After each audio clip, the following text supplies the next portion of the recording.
Vamos a abrir nuestras Biblias y vamos a ir al último capítulo del libro de Amós, ¿verdad? Vamos a cerrar el libro de Amós con el capítulo 9. Hicimos una pausa algo larga, pero vamos a completar el estudio de Amós y vamos a dividir el capítulo 9 en dos partes, del versículo 1 al 10, que vamos a ver esta noche con la ayuda de Dios, y del versículo 11 al 15, que vamos a ver la próxima semana. Lo último, hermanos, en los últimos 5 versículos que veremos como conclusión, nos habla de la restauración del tabernáculo caído de David, el tabernáculo de David, que los apóstoles lo mencionaron allá en el libro de los Hechos, ¿verdad? Cuando tuvieron aquel concilio, y es interesante realmente ver todo lo que implica, lo que significa la restauración del tabernáculo de David. Solo vamos a cerrar el libro de Amós con ese tema y ver la restauración, hermano, futura, no solamente de Israel como nación, sino de todas las naciones de la tierra que sean salvas, como dice el Apocalipsis, y cómo todo eso, hermanos, ahora el Señor lo está llevando a cabo. Pero vamos a leer del versículo 1 al versículo 10. ¿Están conmigo, hermanos? Bueno, vamos a leer.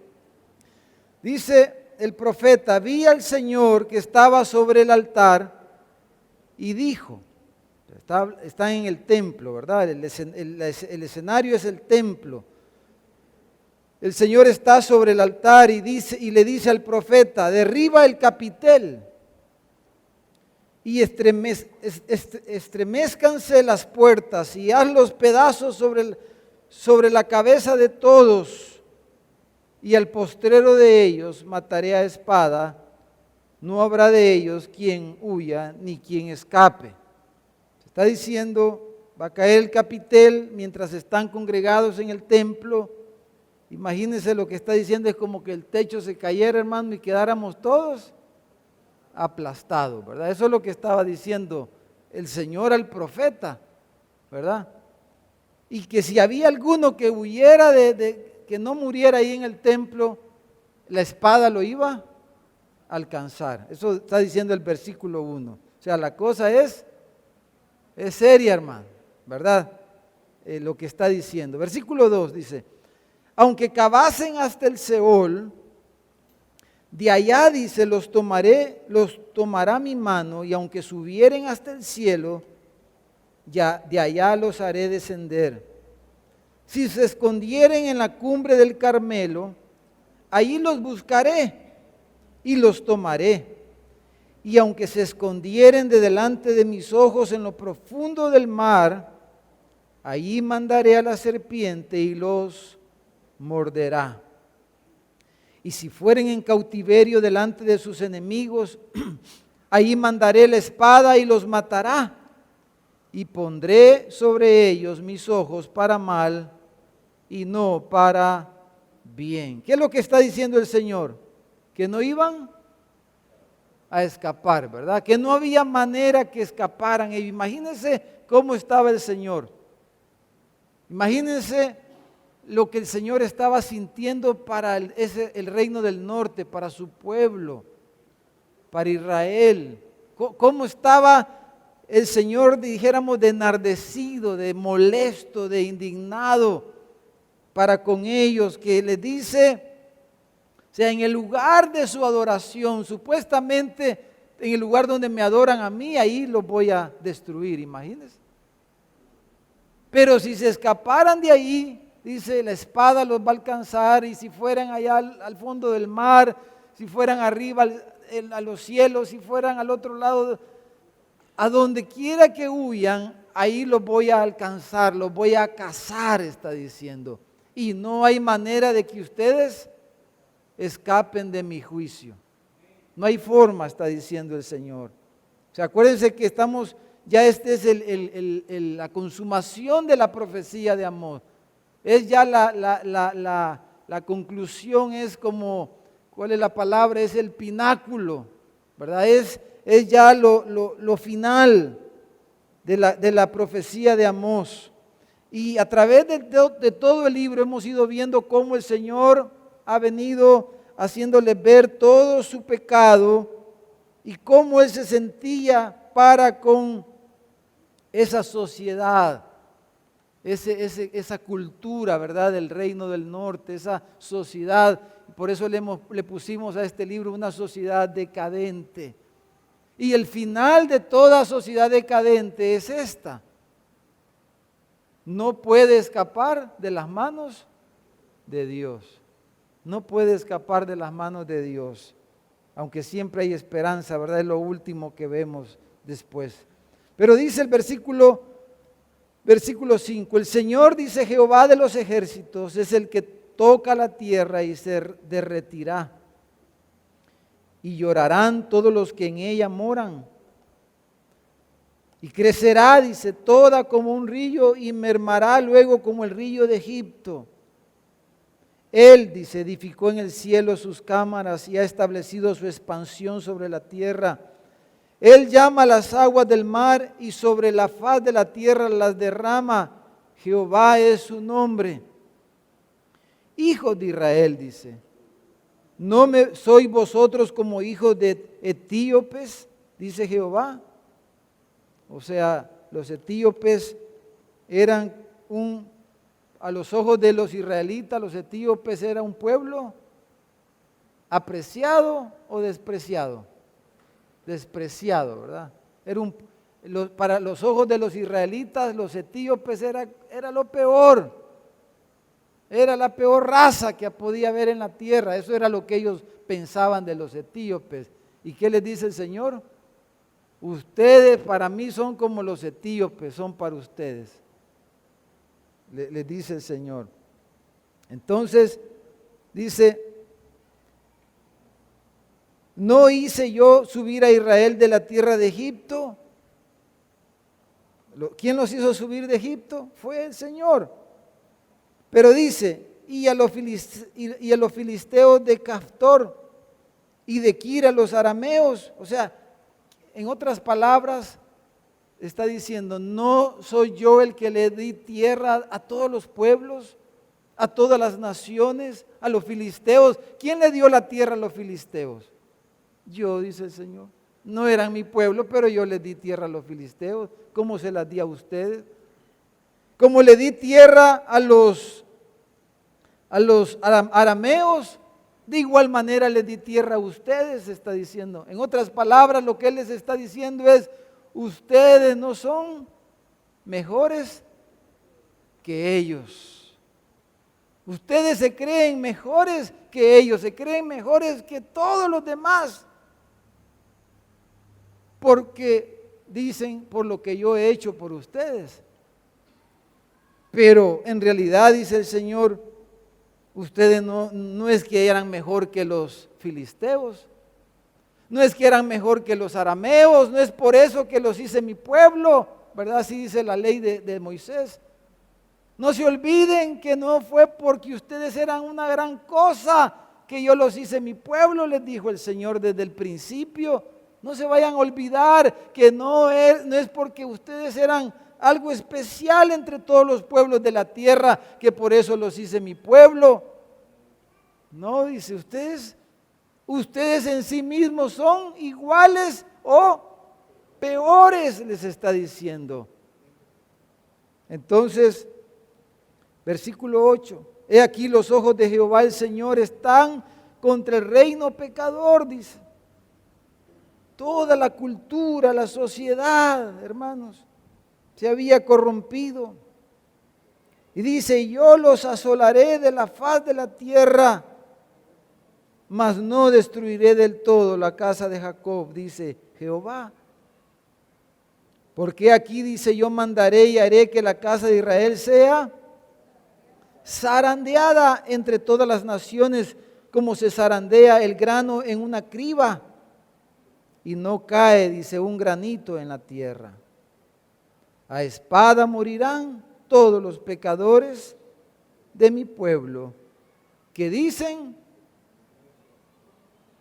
no se acercará ni nos alcanzará el mal. Fíjese, el tema es, hermanos, esta parte, esta noche queremos hablar sobre la autoestima, la idea, el concepto de la autoestima.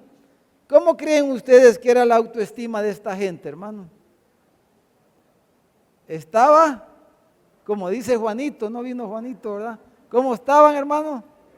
Elevados, ya, mire, ya todos estamos elevados, ¿verdad? Ellos estaban, hermano, elevados. Se creían, como dicen, la divina garza, ¿verdad? Ellos se creían la divina garza, hermano. Se creían mejor que todos los pueblos, se creían mejor que todo mundo y se sentían, o sea, tenían una autoestima, dijéramos, por las nubes, hermano. Porque ellos decían, ¿qué es lo que nos depara el futuro? Bienestar, prosperidad, éxito. ¿Cómo está, hermano? En victoria, hermano. Ellos todo era, lo que miraban es que todo era, dice, el mal no nos va a alcanzar. Termina. Ese es el contraste. El Señor está diciendo, todo esto voy a hacer yo con ustedes y lo voy a hacer porque ustedes se creen más de lo que deberían de creerse. Lo que yo voy a hacer con ustedes, la razón principal es porque ustedes se creen lo que no son. Eso es lo que Él está diciendo, ¿verdad? Pero a pesar de que el Señor iba a hacer todo esto, pero ellos en su pensamiento, en sí mismo, estaban diciendo, a nosotros nos va a ir bien, dice. El mal no nos va a poder alcanzar. No nos puede salir las cosas mal. Todo nos tiene que salir bien. No se acercará el mal ni nos alcanzará el mal, dice. ¿Cómo ve usted el futuro, hermano amado? Solo para usted. ¿Cómo vemos el futuro? ¿Cómo vemos el mañana? ¿Qué va a pasar con nuestras vidas, nuestra familia, nuestra iglesia, nuestra ciudad, nuestro país, el día de mañana? ¿Qué pensamos?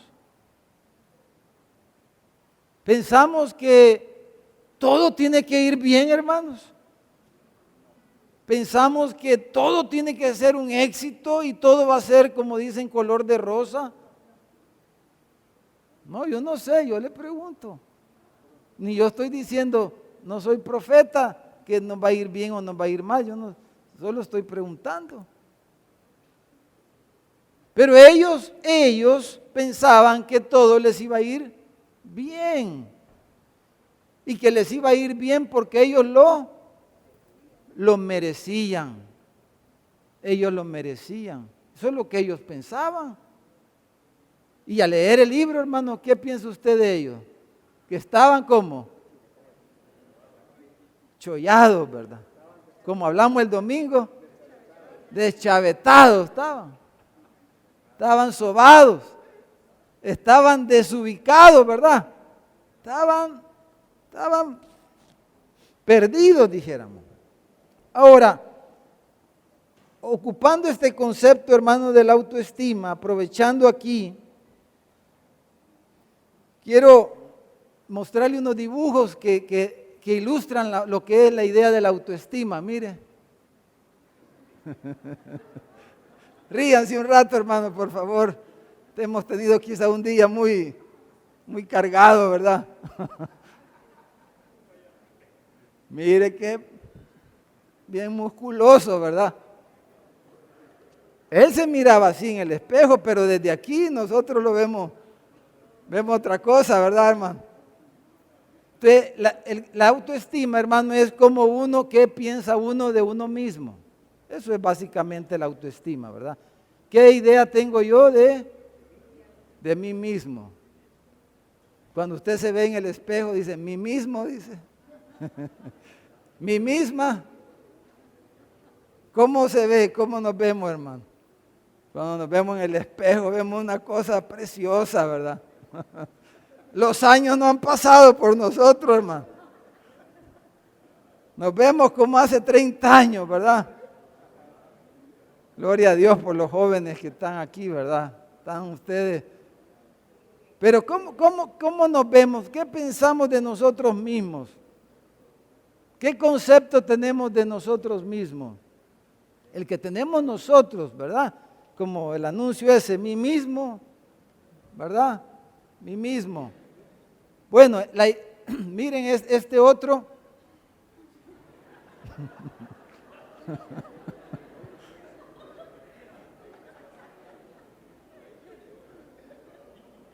Tremendo, hermano.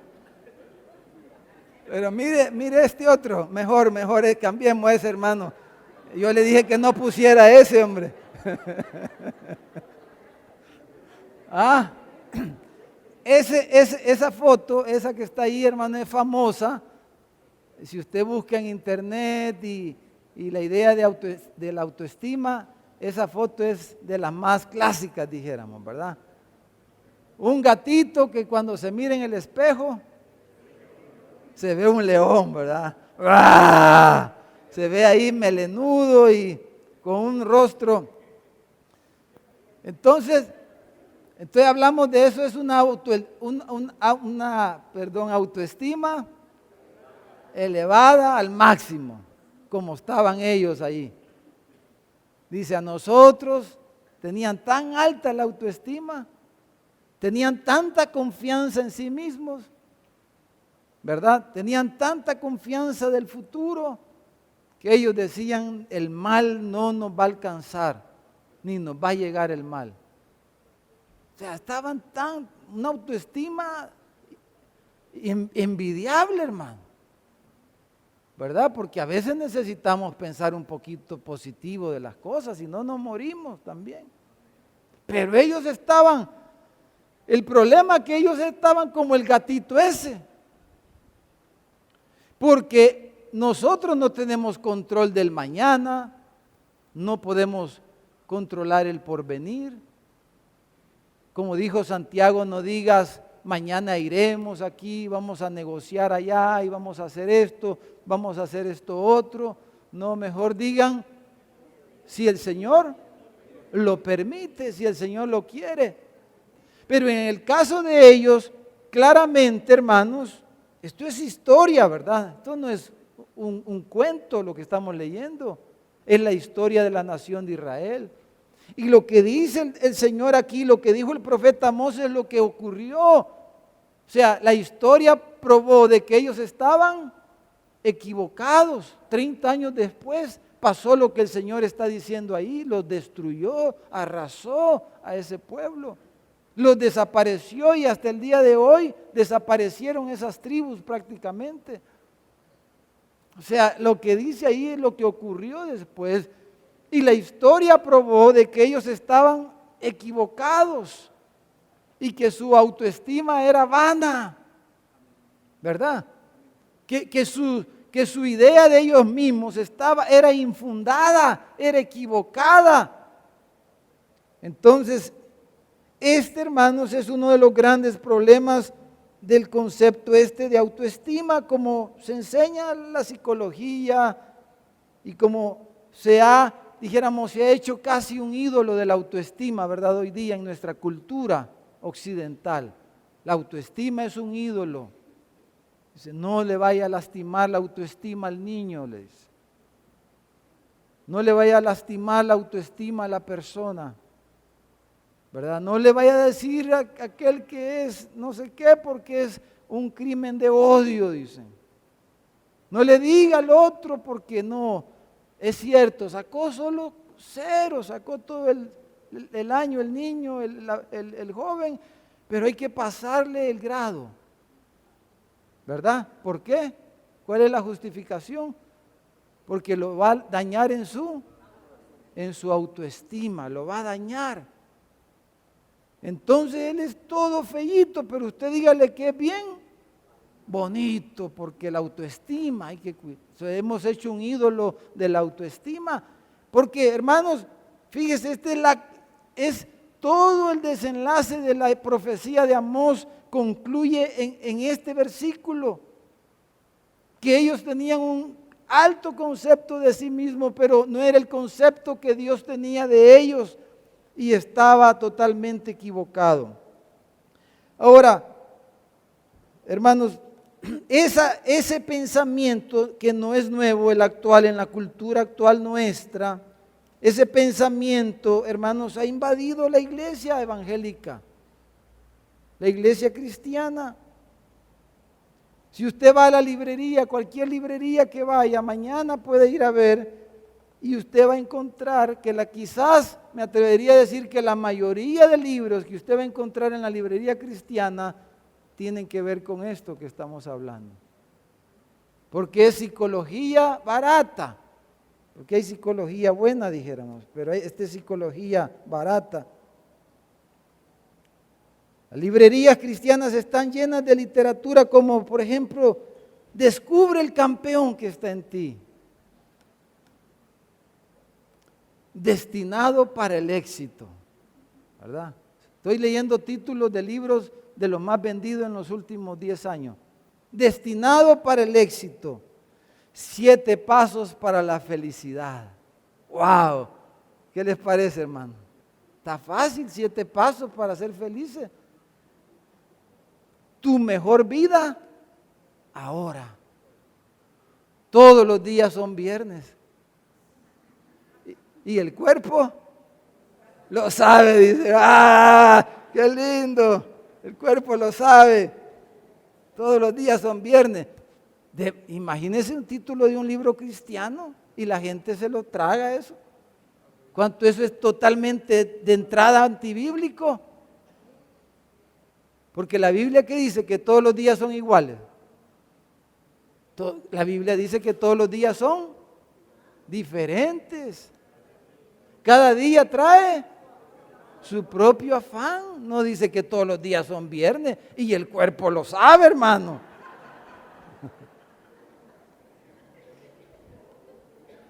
El código del campeón, imagínense.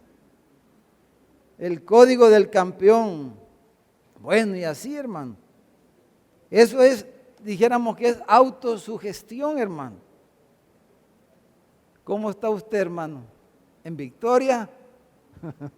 ¿Cómo estamos, hermano? Fíjese esta doctrina que es bien común entre lo que le llaman la teología de la prosperidad, ¿verdad? La doctrina de la confesión positiva se le llama eso. Mire, vamos a poner quizás antes de, está bien ese, hermano, ese. Encontré esto, hermanos, para terminar de reforzar esa parte.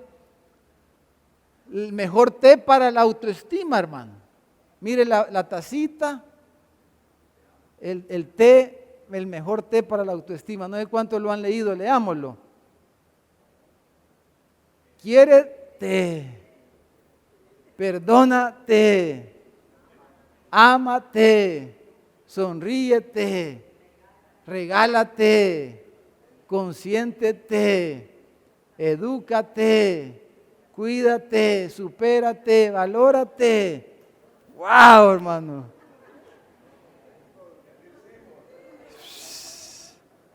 Maravilloso, ¿verdad, hermano? Eso es conceptos de autoestima, ¿verdad? Ese es cultivar el espíritu del ser humano. Es cultivar, date algo, hombre, vos, cuídate, amate, le dicen. No es cierto, la Biblia dice, amemos al prójimo, ¿cómo? Claro, pero esta es una distorsión y una exageración, una distorsión de la Escritura. Pero ¿quién es el centro de todo ahí, hermano? El té. El té de manzanilla. El yo, ¿verdad? Como decía alguien, yo mimé conmigo. El verbo del yo. Yo y después. Y se queda algo. Yo, ¿verdad? Todo se trata de mí, de nosotros. Entonces, Hermanos, eso es lo que estamos viviendo hoy día. Y si usted no piensa así, la gente se ofende. ¿No es cierto? La gente se ofende bien rápido. Dice que es malo uno. Entonces, pero mire la doctrina de la confesión positiva, hermanos, que es bien de moda en el mundo evangélico. Mire esa filmina. Ya eso usted rapidito lo ubica. Dice, yo decreto y Dios me obedece, ¿verdad? Dice, cuando mi ignorancia se convierte en blasfemia.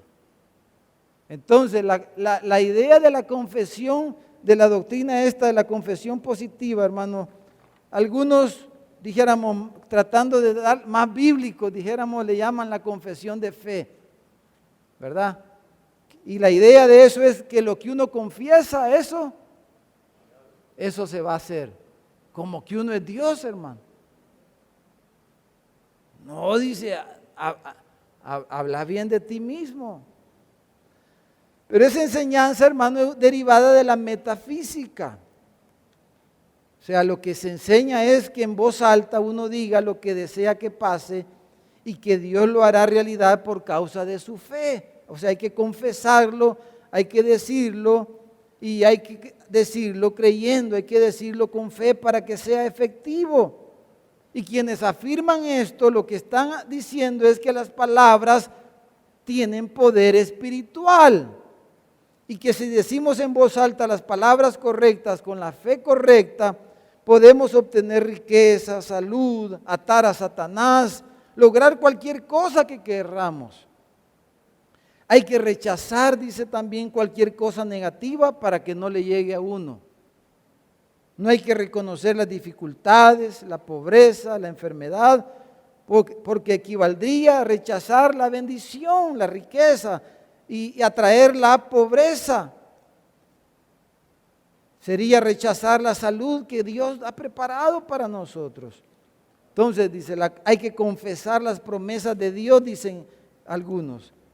Pero no se discierne, ¿verdad?, que las promesas de Dios a veces son en un contexto, son particulares, no son generales, y se sacan de contexto las escrituras para decir, lo que pasa que estamos confesando las promesas de Dios, dicen algunos, los que tratan de ser más bíblicos en esto, ¿verdad? Pero estos tampoco ven, hermanos, que el plan de Dios para nuestras vidas difícilmente coincide con lo que nosotros pensamos.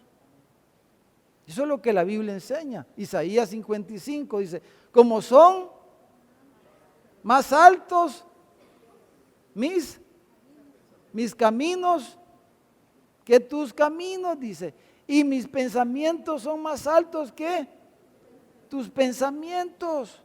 O sea, difícilmente mis pensamientos coinciden con los pensamientos de Dios. ¿Por qué? Porque, imagínense, no hay comparación. Entonces, estas cosas no lo toman en cuenta.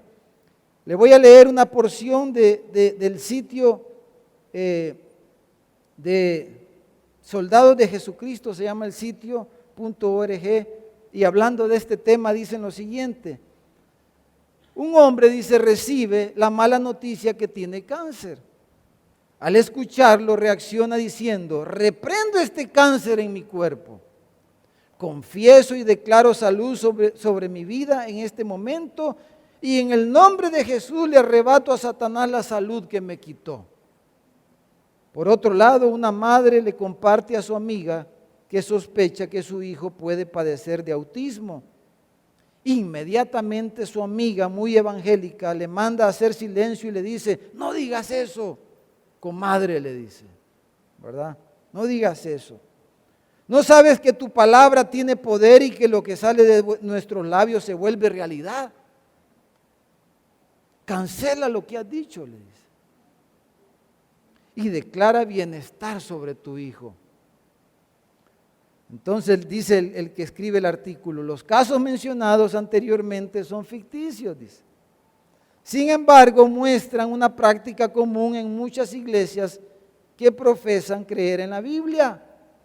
Creen que sus palabras contienen poder dado por Dios para crear una realidad ya sea positiva o negativa. Sin embargo, dice, nos preguntamos, ¿tienen nuestras palabras tal poder?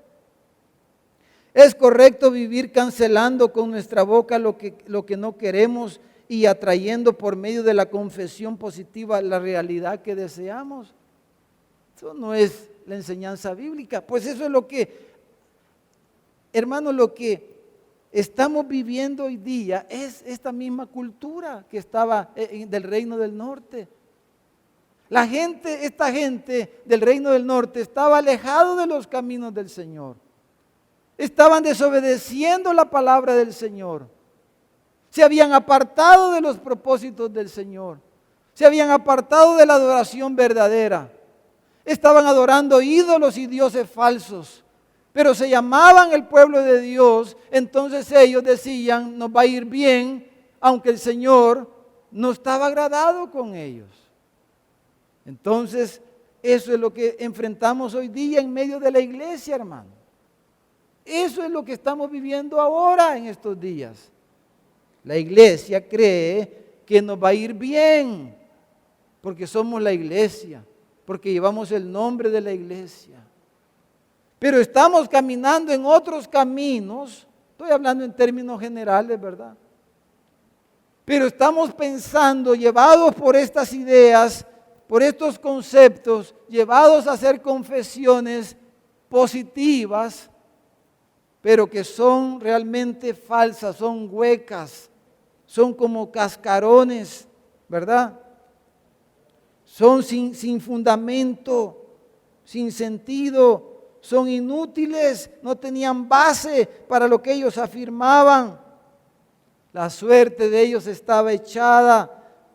La criba, dice, leímos aquí, ¿verdad? En el versículo 9, dice el Señor, dice, los voy a zarandear, y ahí está la foto de la criba. Esa es una criba, ¿verdad? Donde se zarandea el trigo o algo para separar lo bueno de lo malo o lo que se quiere. Entonces el Señor dice, los voy a cribar, los voy a zarandear y les voy a mostrar realmente toda la escoria que tienen ustedes. Y la criba era para eso, para separar el grano de las piedritas y de la paja y de toda la basura que tenía el trigo, ¿verdad? Entonces el Señor dice, los voy a cribar y va a quedar demostrado realmente quiénes son ustedes. Es lo que el Señor está diciendo. Pero el punto número 1, hermanos, es la condición espiritual, la creencia que ellos tenían, como claramente nos dice el versículo 10, ¿verdad? De que ellos les deparaba un porvenir maravilloso, cuando el Señor había decretado una cosa diferente. No estamos diciendo de ser negativo, estamos hablando de esta gente, hermano. Y estamos haciendo una aplicación y viendo qué es nuestra cultura actual, en términos generales. La gente vive desobedeciendo a Dios, pero vive confesando cosas positivas. Esa es una contradicción que debemos nosotros tener presente. Después entonces de ver esta situación, hermanos, veamos qué dice la Escritura y hagamos una aplicación más directa del verdadero concepto bíblico de la autoestima, porque saben que la autoestima es un concepto bíblico, pero la psicología lo ha distorsionado de esta forma que ya describimos. Pero vamos a Romanos, para mí es el versículo que mejor describe esto, Romanos capítulo 12. Romanos capítulo 12. Y hagamos una aplicación y veamos en Romanos capítulo 12, versículo 3. Versículo 1 y 2 habla de ser transformado, ¿verdad? El versículo 3 dice, digo pues, dice Pablo, por la gracia que me es dada, a cada cual, y ahí nos incluye a todos, amados hermanos, que está entre ustedes, o sea, cada hermano, cada miembro de la iglesia, dice, fíjese el consejo, dice, que no tenga más alto concepto de sí, o sea, de sí mismo, que el que debe de tener. Si es gatito, no se mire como un leoncito, ¿verdad? Eso quiere decir, no se vea como un leoncito si usted es un gatito. No tenga un más alto concepto de sí que el que debe de tener, sino dice que piense de sí con cordura, conforme a la medida de fe que Dios dice repartió a cada uno. Y leamos los siguientes 2 versículos. Dice, porque de la manera, aquí esta es la ilustración, es el ejemplo. El versículo 3 nos da el concepto claro. El versículo 4 y 5 nos da una ilustración de lo que dice el versículo 3. Entonces dice, porque de la manera que en un cuerpo tenemos muchos miembros, pero no todos los miembros tienen la misma función, así también nosotros, como iglesia, como cuerpo de Cristo, como comunidad de fe, dice, así también nosotros, siendo muchos, somos un cuerpo en Cristo y todos miembros los unos de los otros. Dice, todos miembros los unos de los otros. Entonces, 3 cosas en esto, en el versículo 3 y en estos versículos. ¿Cómo debemos de pensar de nosotros mismos? ¿Verdad? Esa es la pregunta.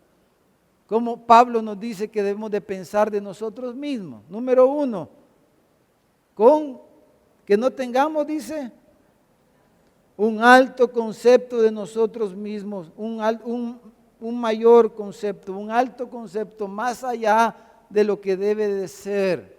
O sea, lo primero que Pablo dice, que no seamos como esta gente del reino del norte, ¿verdad? Que no pensemos de nosotros mismos de una manera que nos confundamos, que nos equivoquemos. Lo número 1, o sea, quiere decir que no seamos arrogantes en nuestra manera de pensar, que seamos humildes en nuestra manera de pensar de nosotros mismos. Porque todas las figuras que hemos visto ahí, como la historia de Israel, del reino del norte, hermanos, era evidente para todos lo que estaba pasando, ¿verdad? Nosotros nos reímos viendo esas imágenes porque dice, da risa.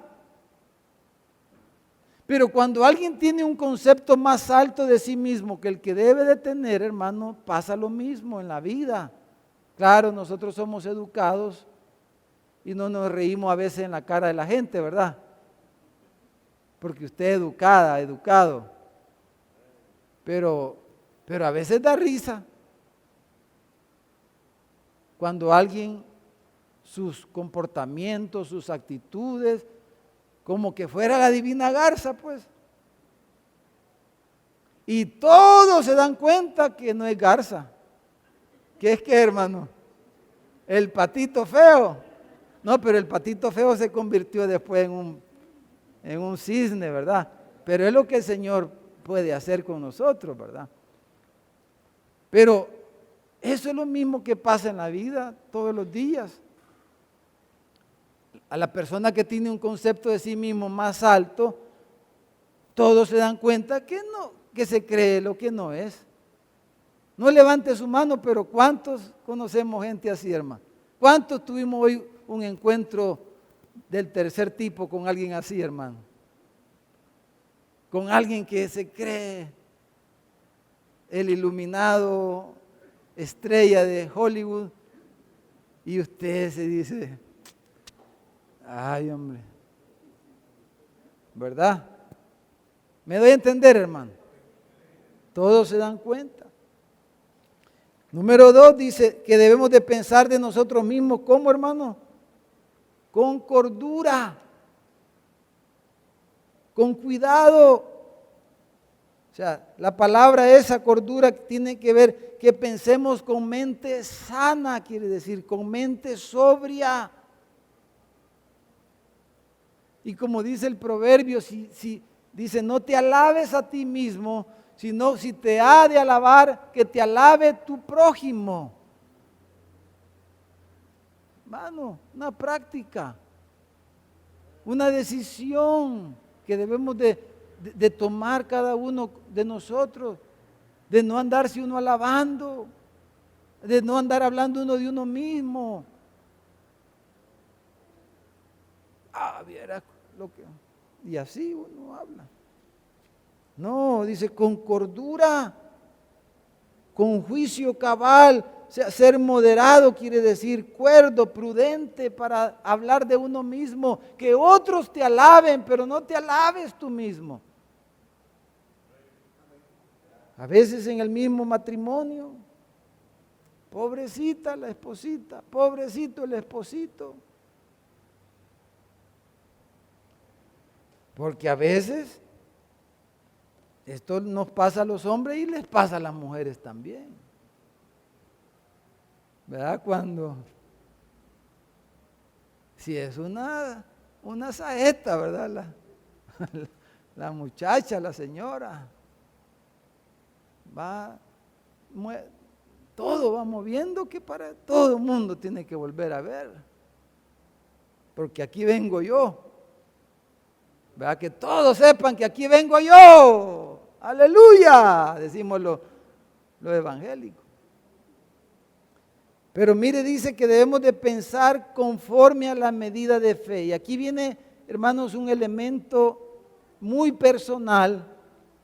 Como cristianos estamos hablando de nuestra relación con Dios. Eso es personal. O sea, y a cada quien le vamos a dar cuenta a Dios.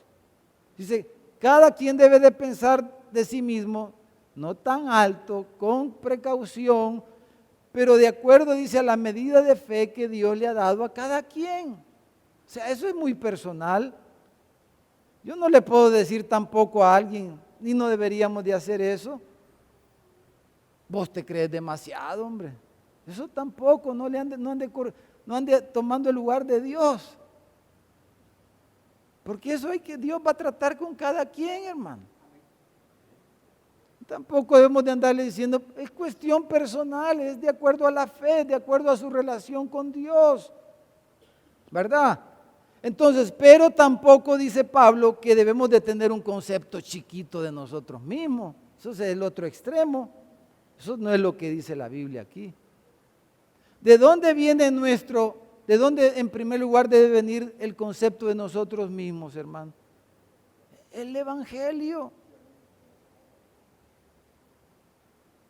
¿Qué vale usted? ¿Por la camisa, la marca de la camisa que anda? ¿Por los zapatos que andamos? ¿Por el carro en el que vinimos?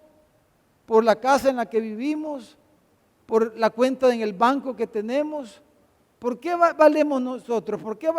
¿Cuál es el precio que usted vale y yo valgo como hijo de Dios? La sangre de Jesucristo. La sangre de Cristo. Usted vale lo mismo que valgo yo. No derramó la misma sangre nuestro Señor por usted y por mí. Claro, ese es el valor que nosotros tenemos. No es por ninguna cosa material y todo lo que ya mencioné, ¿verdad? Es por lo que Él ha hecho por nosotros.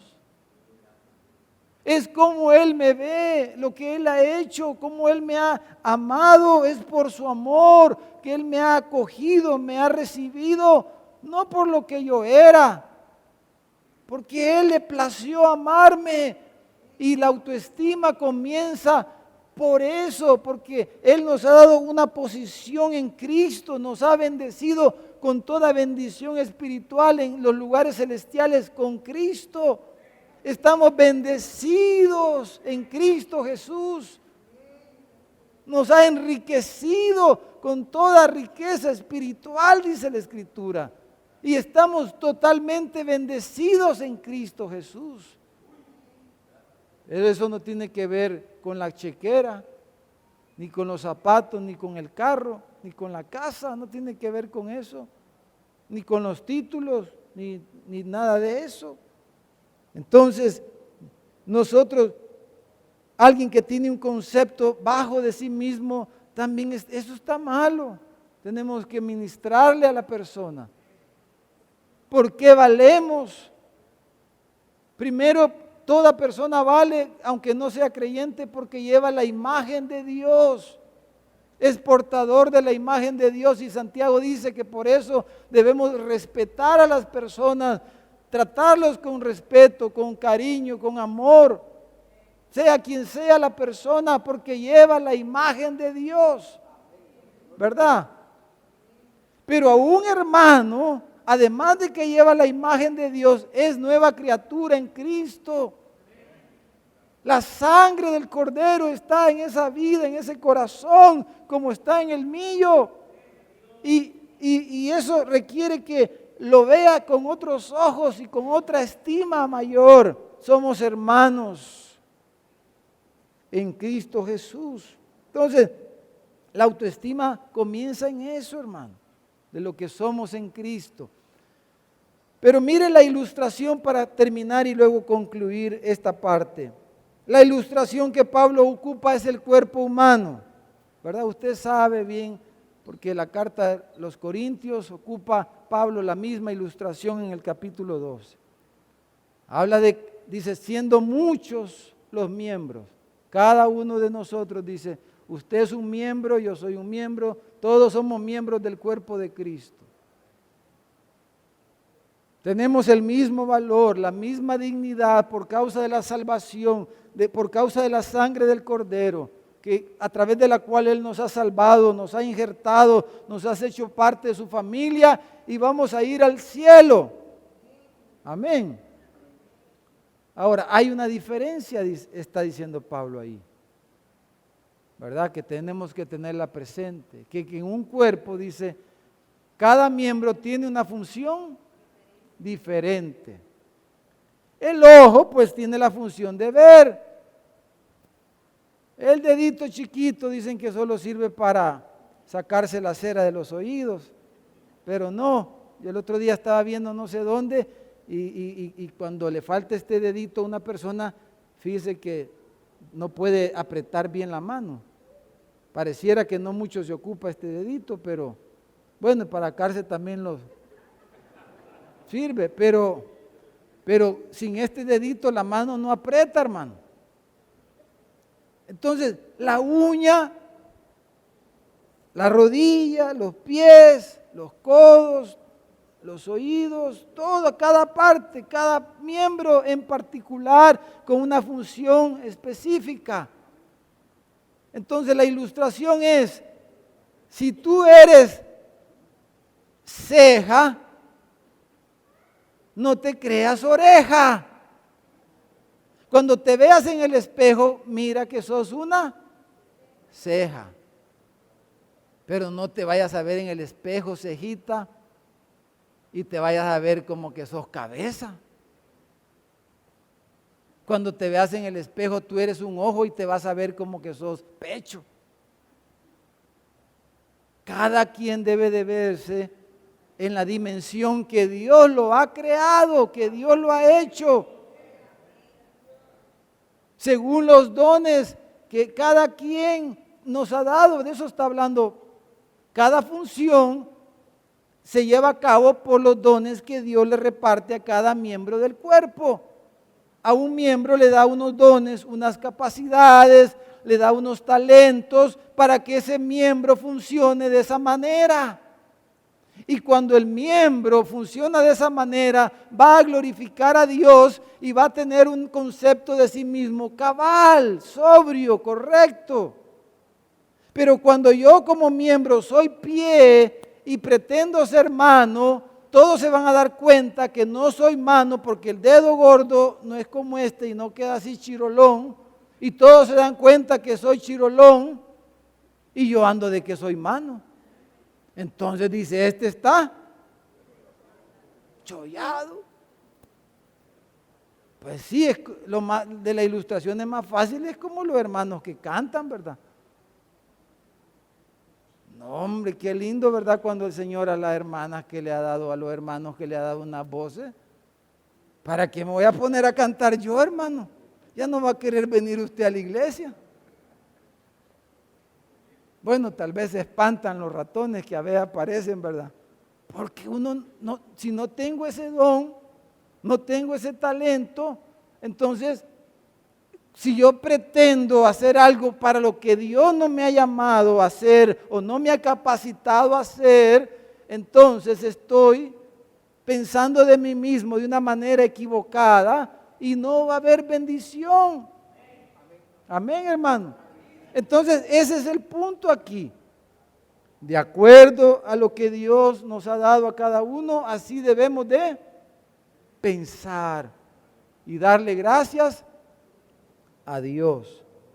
Ahora, concluyendo, hermanos, los israelitas se habían apartado de la ley de Dios y dijéramos desvariaban en su orgullo y soberbia, pensando de ellos mismos de una manera incorrecta, inadecuada. Está claro eso, ¿verdad?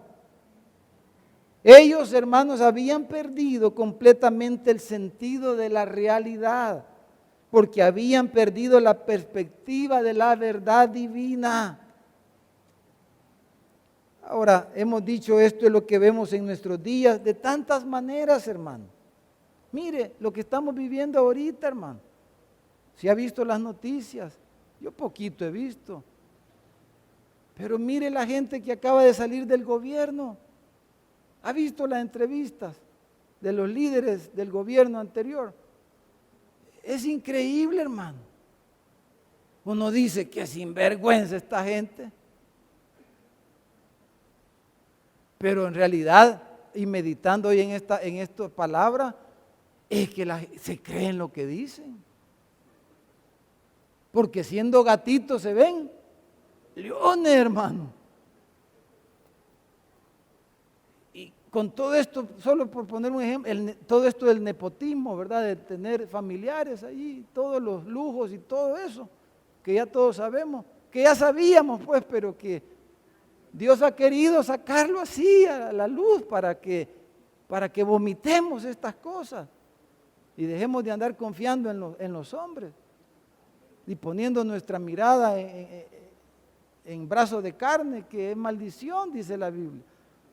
Pero todo esto y todavía esta gente lo niega y dice, no, pero pobrecito, dice, ¿a dónde va a ir a pedir trabajo? Tenían derecho al trabajo y merecía un sueldito más o menos ahí para irla pasando. Y con un descaro. Entonces todavía esta gente, yo he estado oyendo, dice, no, dice, vamos a volver a levantar el partido, dice. No soy profeta, hermano, pero, o sea, fuera, hermanos amados, que el Señor nos dé cordura, ¿verdad? Para que nuestras oraciones, hermanos, en primer lugar tengan peso, tengan sentido delante de Dios. Porque a veces estamos pidiendo cosas todas arrevesadas. Porque estamos pidiendo cosas porque estamos pensando lo que fuera de la realidad. Y entonces nuestras oraciones no están dando en el blanco. Es como aquel que reclama cosas, ¿verdad? Que porque piensa que merece mucho más de lo que tiene. Y vivimos, yo no sé cómo estamos, pero hermano, no, nadie, independientemente de cómo estemos, deberíamos de estar reclamándole a Dios, hermano. Cuando uno está reclamando es porque uno piensa que uno merece más. Cuando uno está reclamando es porque uno se ve en el espejo y ve que es una cosa esplendorosa, ¿verdad? Y dice, Dios debería tratarme de otra forma. Dios debería no, si mire lo que veo en el espejo yo, hombre, debería de darme otro sueldo Dios a mí. Debería de pagarme más porque, no, hombre, si yo valgo más. Entonces, no, el reclamo, hermano, tenemos que desecharlo. Todo lo que recibimos es gracia de Dios. Nada tenemos por merecimiento propio. Que nunca se nos olvide eso, hermano. Como dice el canto aquel, ¿verdad? Nunca, ¿cómo es que dice? Nunca, cuídate de nunca olvidar de dónde te sacó el Señor, que con mano poderosa, algo así dice, ¿verdad? ¿Qué dice después? Dios te rescató. Entonces,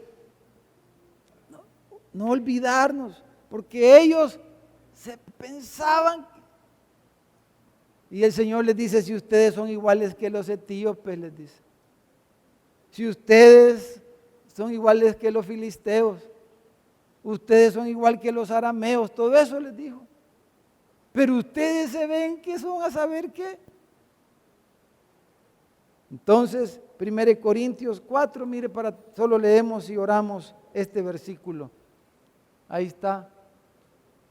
Pablo le dijo a los corintios, ¿quién te distingue? Dice. ¿O qué tienes que no hayas recibido?